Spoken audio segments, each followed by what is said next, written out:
Welcome, today in front of me Realme GT Master Edition, and I'll show you how to enable ringtone volume on this device. So first you should go to the settings app and here go to the sounds and vibration.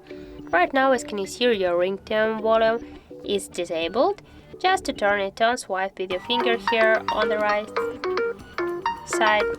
And also we got the second way. I'll show you how you can do that. Just here on the left side you got your volume buttons. Tap here on your volume button and here you got the two dots. Tap on these two dots and swipe with your finger by this way. So that's it. If you find this video helpful, leave a like, comment and subscribe our channel.